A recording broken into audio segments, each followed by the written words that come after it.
Son, the Holy Spirit. Amen. Happy Easter. Happy Easter! Sounds like Biyernes Santo po kayo. Bagong taon ng pagsilang ng Diyos. Dalawa ang ating Pasko. Una, yung Paskong pagkasilang ni Jesus. That is Christmas.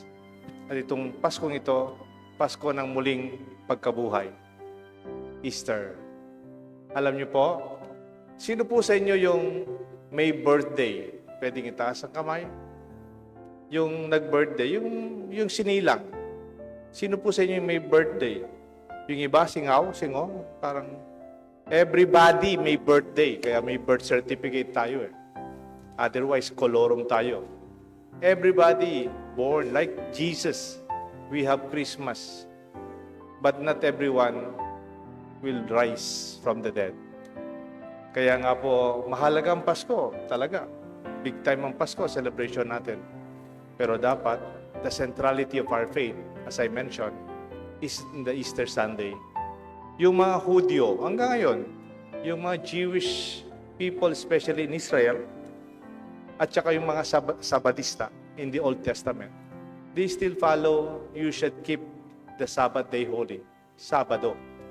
Pero tayo, hindi po tayo Sabadista, hindi na po tayo Sabado. Linggo. Bakit? Because of this resurrection of Christ. The centrality of our faith is in the resurrection of Jesus on a Sunday. Kundi sinilang si Jesus, kundi nabuhay muli si Jesus sa kanyang pagkamatay, he's just as an ordinary person. Maybe acknowledged as a teacher, a philosopher, a thinker, a revolutionary, but not a son of God. Kaya nga po naging reliyon ang Kristyanismo, not only a movement, because the Lord is risen. Tayo po lahat may pinagdadaan ng mahirap. I invite you to go through morning to morning. Yung morning is M-O-U-R-N-I-N-G. Yung morning is crying. Mayroon kang iniiyakan. Hindi lang yung crying na umiyak ka kasi mayroon kang napanood na nobela sa television, yung Korean film, na iiyak ka. O kaya umiyak ka kasi may namatay na artista. Okay po yun. Umiyak ka kasi namatay si Nora Honor. Okay din po yan. Hindi, talaga, may mga Noranians. O meron din mga fans ni Pelita Corrales. We can cry, yes. But if you are personally connected, it's not only crying. We call it mourning. A deeper sense of expressing yourself in tears. Hindi lang mababaw na pag-iyak. Ito'y galing in our own gut. And when we identify the source of our pain, then it is like what we invite our own understanding of what causes these tears. Hindi po lahat ng umiyak nagkakaroon ng solusyon sa kanilang iniiyakan. Wala naman pong masama sa umiiyak. Huwag po ninyong pigilin. Huwag po ninyong itago. Kung kailangan yung umiyak, so be it. Magpakatotoo. Sabi niya, masakit. O kaya, hindi mo na kaya, umiyak ka. Remember, the tears are more expressive than words. There are tears that our words could not explain and represent. Pag may umiyak, huwag mo nang tanong, bakit? Pabayaan mo muna umiyak. They express themselves. This is different sense of language. In the gospel, Mary Magdalene was crying. She was mourning. Obviously, because Jesus died. Their master, the Lord, their good friend. Namatayan sila. Hindi lang yun. Nawala pa yung namatay nila. Dito, kala nila, ninakaw yung katawan ni Kristo. Kaya sabi niya dito, they have taken the body of the Lord and we don't know where they have laid Him. nagsumbong kay Peter and John. Sa konsepto ni Maria Magdalena, ninakaw si Jesus. They have no concept of the resurrection at that time. And she was crying. Namatay na, nawala pa. Namatay na, ninakaw pa. And that's why her tears ay talagang mourning.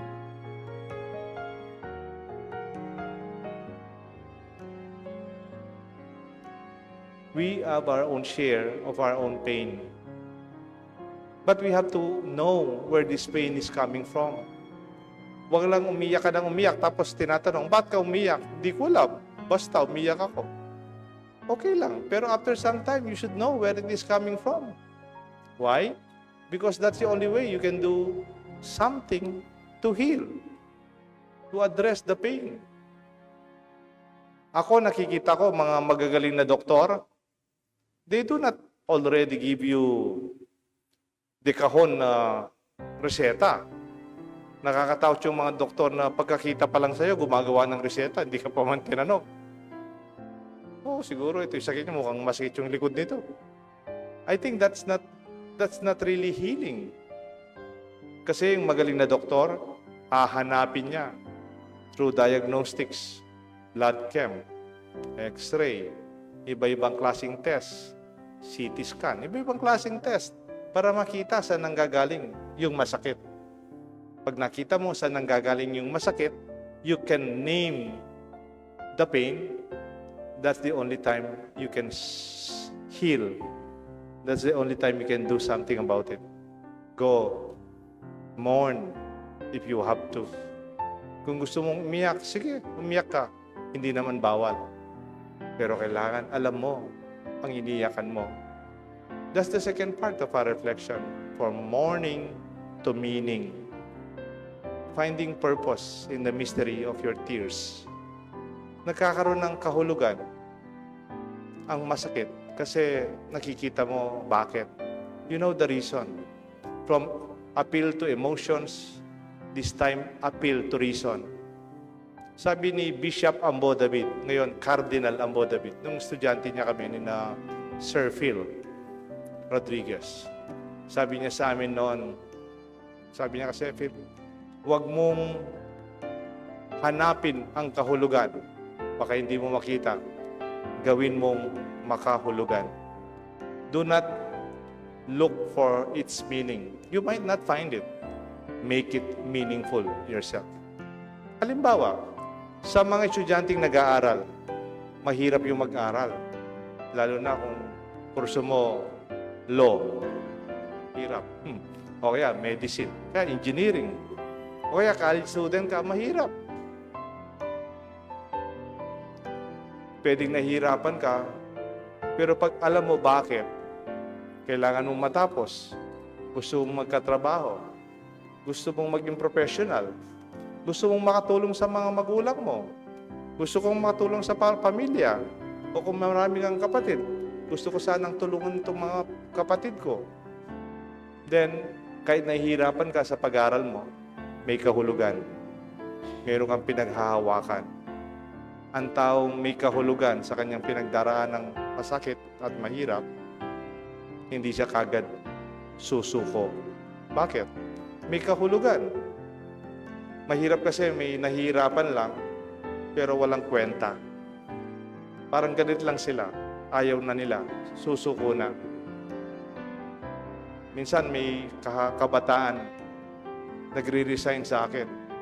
I would like to resign. Hindi ko man binasa yung resignation letter niya. Sinoli ko. Sabi ko, do not resign. Why? Because your work as a young leader in our parish is a reflection of how you will also behave when you will be working professionally.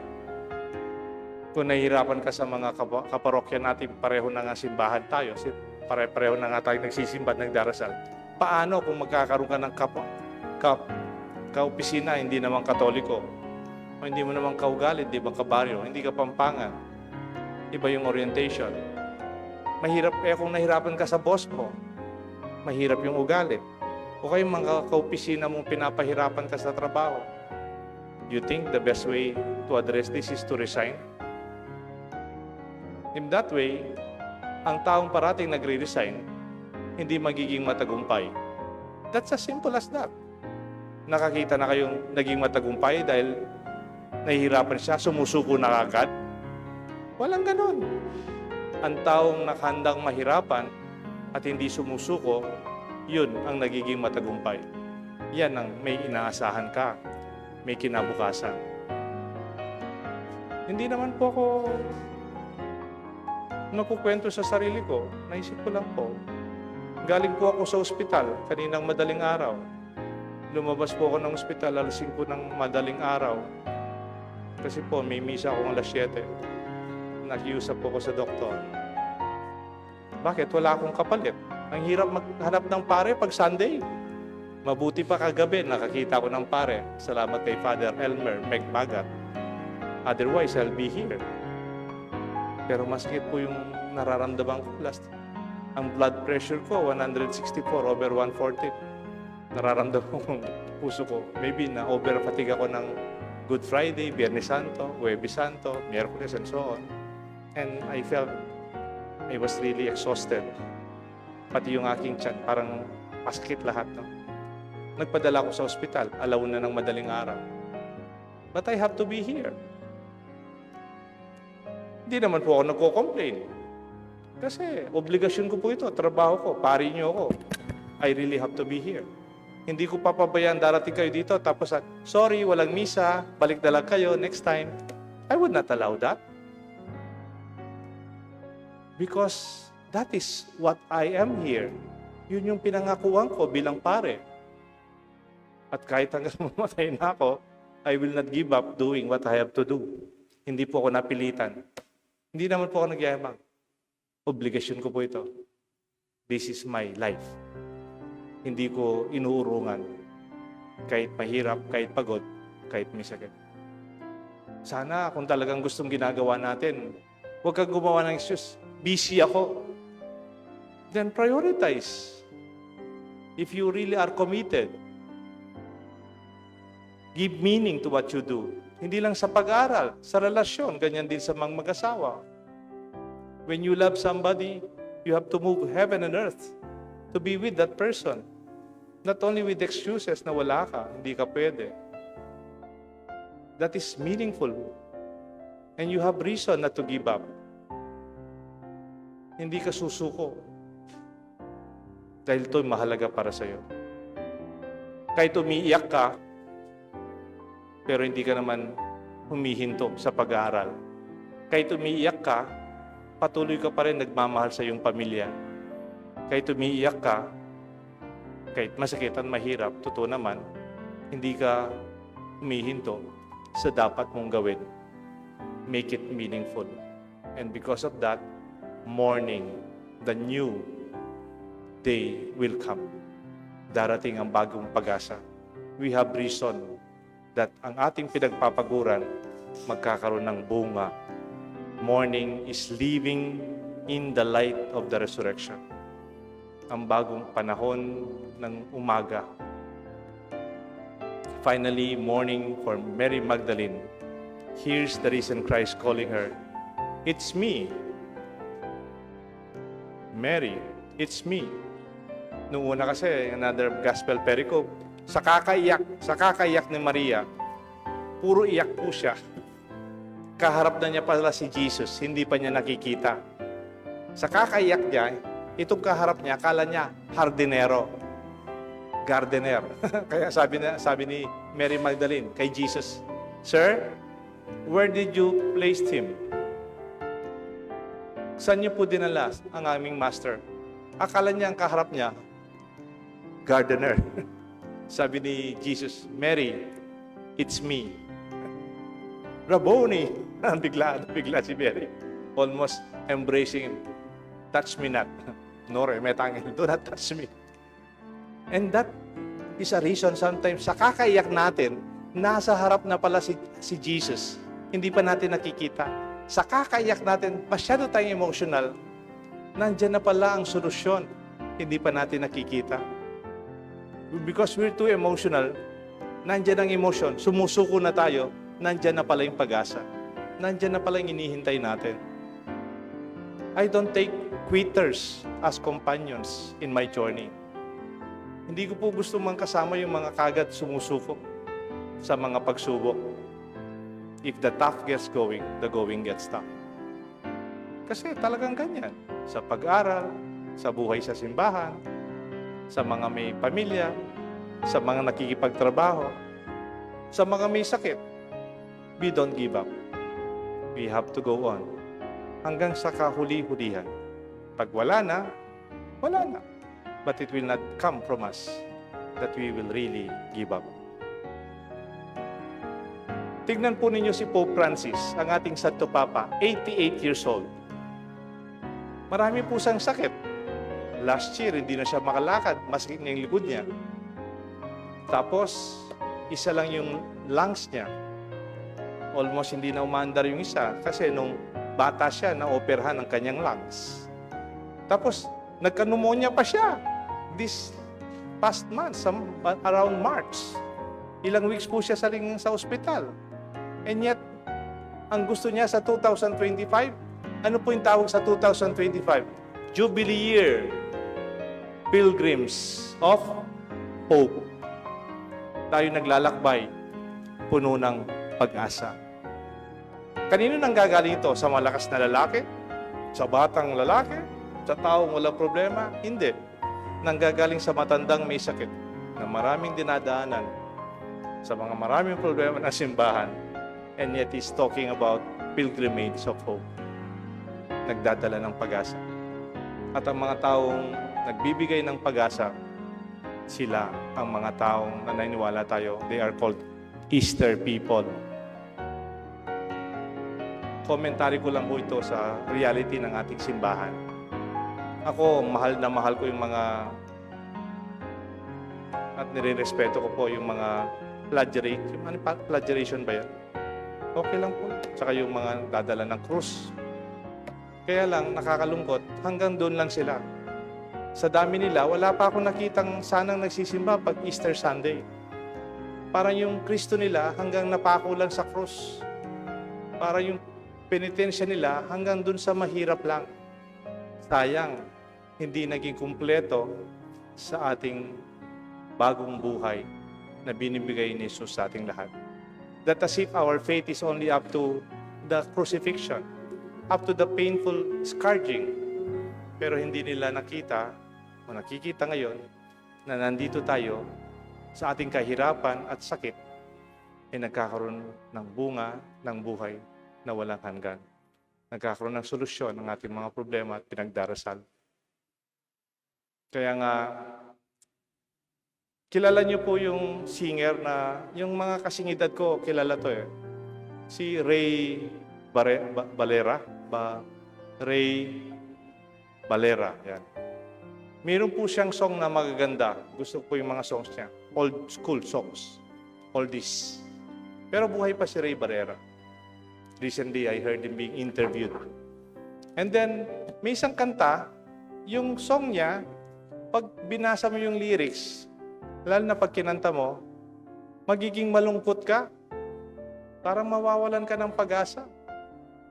Ang title ng song, Malayo Pa ang Umaga. Di matanaw ang pag-asa. Hindi ho ba nakakalungkot yun eh? Binasa ko, tinapos ko yung nangang lyrics eh. Kala ko, baka bandang later part, magkakaroon ng a change of the tone of the lyrics. Hindi rin po eh. Parang pag nakinggan mo, siguro nung kinompose siya yun, talagang malungkot siya. O wala siya nakikitang pag-asa. Kung may kilala po sa inyo kay Ray Barrera, believe naman po ako sa kanya bilang songwriter, sana magkaroon ng sequel yung kanyang song, part 2. But this time with another perspective. Kung hindi naman po ako masyadong nagsasuggest, pero suggested po ako, sana gumawa siya ng part 2. Ang title niya, Malapit na ang umaga. Kahit sa dilim, nakikita ang pag-asa. A song that will give hope to those who are singing and listening. Kasi ito ang buhay natin. We are Christians. We believe in Easter. Our song is Alleluia. And what we believe is eternity. Hindi pa tapos. Mayroon pa. At ang darating, mas maliwanag, mas masaya, at may bagong araw. A new day has come. Let this be our good news from morning to morning. Happy Easter po sa ating lahat. In the name of the Father, the Son, and the Holy Spirit. Amen.